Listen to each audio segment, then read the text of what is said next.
Oi, gente! Semana intensa de votações no plenário da Câmara. Foram 14 aprovações. São assuntos que vão desde dinheiro para educação e ciência e tecnologia, vacina contra a Covid, dívidas de estados, dívidas de time de futebol, regras para setor elétrico e empresas inovadoras. Isso só na Câmara. Fora as 3 aprovações do Congresso Nacional, que entre elas tem a que traz regras para o orçamento público de 2021. É coisa pra caramba! São vários assuntos complicados que, inclusive, tinham divergências entre os deputados. Então, eu vou dar uma passada rápida em cada um, só para você ter uma ideia do que se trata e como pode influenciar a nossa vida, ok? Eu vou começar falando das aprovações da Câmara. Conta comigo para não perder a conta das 14 aprovações. Primeira, saiu a regulamentação do Fundeb, o Fundo de Manutenção e Desenvolvimento da Educação Básica e de Valorização dos Profissionais da Educação. Isso é muito importante porque é de onde vem 2 em cada 3 reais que financia a educação básica pública do país, desde a creche, passando pelo ensino fundamental e chegando ao ensino médio, atendendo cerca de 40 milhões de estudantes. Esse dinheiro é usado para pagar professores, para a manutenção das escolas, para comprar material didático, para o transporte escolar. E o dinheiro vai aumentar ao longo dos anos. A ideia é diminuir as desigualdades entre as escolas e entre os alunos, ter um parâmetro mínimo de qualidade, sabe? O desafio é grande, porque tem escola que não tem o mínimo ainda, como água tratada, rede de esgoto, energia, internet. Então, por que a aprovação do Fundeb é tão importante para o país todo? Porque o investimento em educação retorna para o país em forma de impostos e desenvolvimento. E se não tivesse regras novas até a virada do ano, não ia ter parâmetro para o repasse já no mês de janeiro agora. O texto agora foi para sanção presidencial para virar lei. Segunda aprovação, quer resolver a questão dos alunos das escolas públicas que estão sem assistir aula por falta de internet. Esse projeto se propõe a garantir acesso à internet para todos os alunos e professores de escolas públicas enquanto estiver tendo aula online por causa da Covid. Como é a ideia? Repassar 3 bilhões e meio de reais para estados e municípios comprarem equipamentos portáteis como tablets e pacotes de internet móvel. A perspectiva aqui é atender 18 milhões de estudantes e 1,5 milhão de professores. O texto agora vai ser analisado pelos senadores. Terceira aprovação. Proíbe bloqueio do dinheiro do Fundo Nacional de Desenvolvimento Científico e Tecnológico e autoriza que esse dinheiro seja aplicado em fundos de investimento. O que isso quer dizer? Que esses recursos não podem mais ficar parados, ou precisam estar rendendo, ou precisam estar de fato ajudando na infraestrutura científica e tecnológica de universidades e institutos públicos de pesquisa, ou incentivando a inovação de tecnologia nas empresas. Isso impede que ocorra o que vem sendo verificado neste ano, em que o fundo tinha 6 bilhões de reais no orçamento, mas 5 bilhões estavam bloqueados para ajudar no saldo das contas do governo federal. Esse projeto foi para sanção presidencial. Quarta aprovação é relacionada à tão esperada vacina contra a Covid. A medida provisória 1003 autoriza o Brasil a fazer parte de um consórcio internacional de mais de 150 países para ter acesso às vacinas que estão sendo desenvolvidas mundo afora. Dá acesso, mas não obriga a compra, que vai depender de serem autorizadas aqui e de haver dinheiro para compra, claro, né? Entre outras coisas, o texto também diz que ninguém vai precisar assinar termo de consentimento para tomar vacina e a Anvisa vai ter que liberar as vacinas já aprovadas por outras agências de vigilância sanitária em 5 dias. Esse texto agora vai ser analisado pelos senadores. Quinta aprovação, desbloqueia cerca de 170 bilhões de reais que estavam parados em 26 fundos setoriais. Fundo Social, Fundo da Marinha Mercante, Fundo Nacional da Aviação Civil e por aí vai. Esse dinheiro poderá ser usado pelo governo federal no combate à pandemia ou para ajudar a amenizar os prejuízos econômicos que vieram com essa crise toda. A proposta agora vai para o Senado. Sexta aprovação, também foi aprovado e vai para o Senado o Marco Legal das Startups. Esse nome moderninho serve para as empresas que estão em fase inicial de funcionamento e que são inovadoras, ou seja, que desenvolvem novidades, novas formas de fazer algum serviço ou produto, geralmente atrelada a novas tecnologias. Para ser enquadrado como startup, o negócio, além de inovador, deverá ter no máximo 10 anos de CNPJ e poder faturar até R$ 1.300.000 por mês. Qual a ideia? Estimular esse tipo de empresa no país. Novos negócios que podem crescer e gerar emprego e renda. Como? Facilitando a parte burocrática e diminuindo os impostos. Entre outras medidas estão a permissão de abertura e fechamento de startups de forma rápida, a isenção de várias taxas, o oferecimento de empréstimos especiais e até a previsão de regras trabalhistas diferenciadas, o que inclusive foi alvo de crítica por parte de alguns deputados. Outro incentivo às startups é para atrair investidores, dando a opção de descontar valor patrocinado do imposto de renda. É aqui que a novidade deve ajudar a startup do Marcelo. O marco legal das startups é algo que a gente considera uma vitória.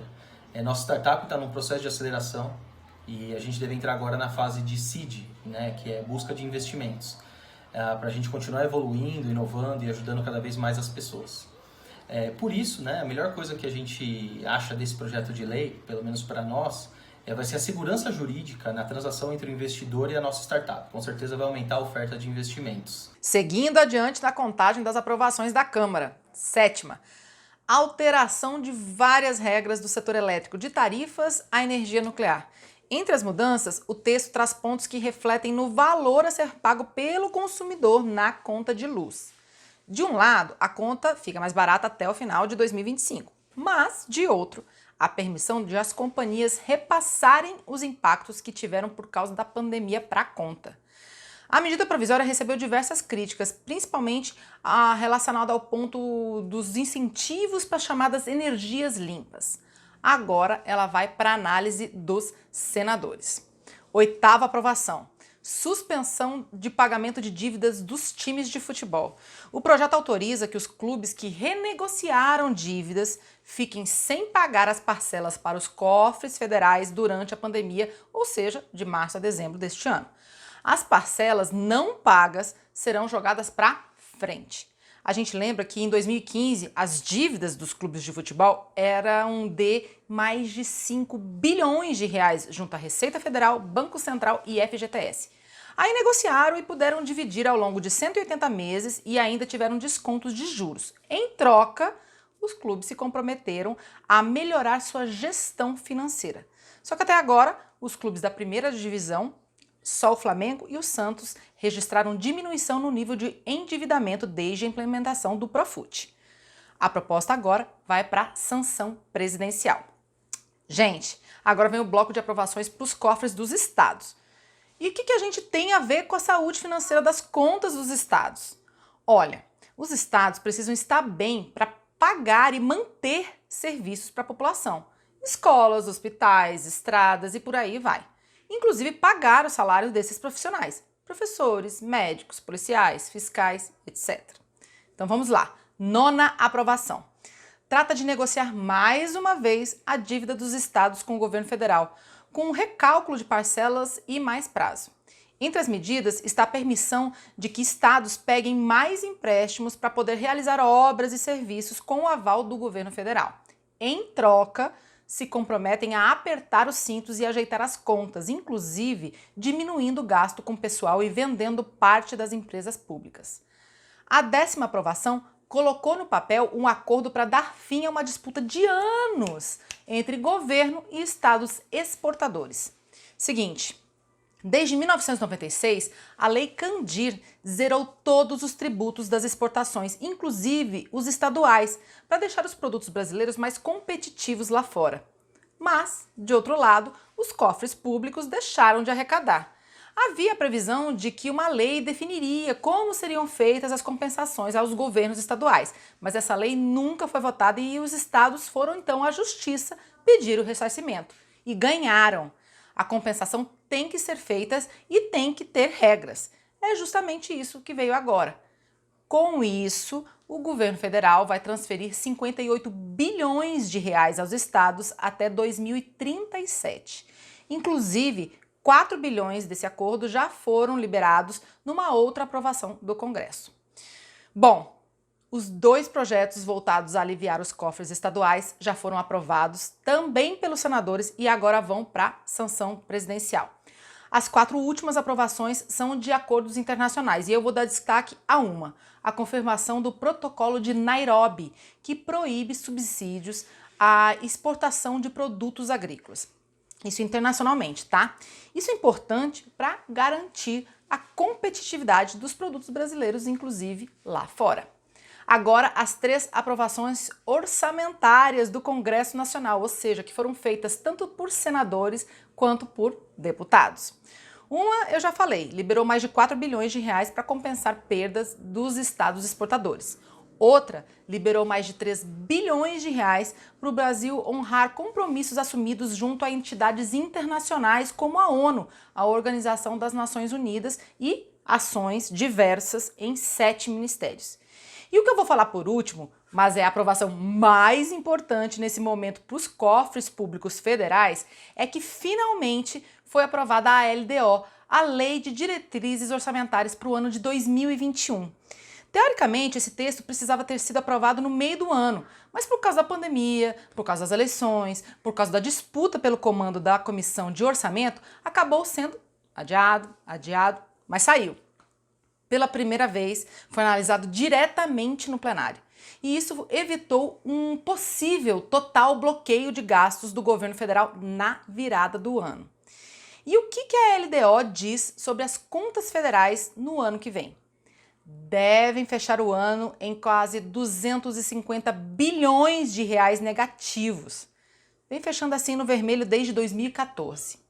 O salário mínimo previsto é de R$ 1.088, ou seja, não tem aumento, só a reposição da inflação mesmo.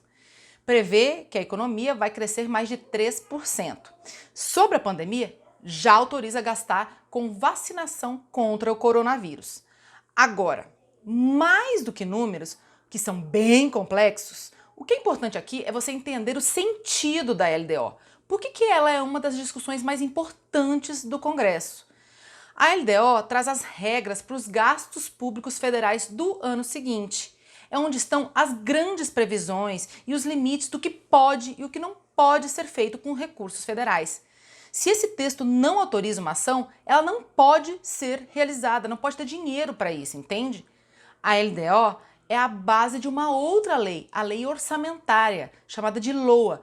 Esta sim, com os valores para cada ação prevista, tantos reais que vai para tal ação, para tal serviço, para tal investimento, para pagamento de juros, para pessoal, enfim. Só que essa lei mais detalhada só vai vir ano que vem e a gente não sabe quando.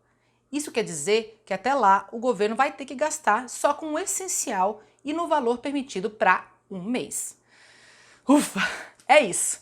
Se você quiser mais detalhes sobre alguma das aprovações, consulta o site da Câmara. Tem reportagem detalhada para cada assunto que foi aprovado. Lembro que também tem sessão convocada na Câmara já na semana que vem ainda, tá? Então ainda tem trabalho previsto para a semana do Natal. Abraço e até a próxima!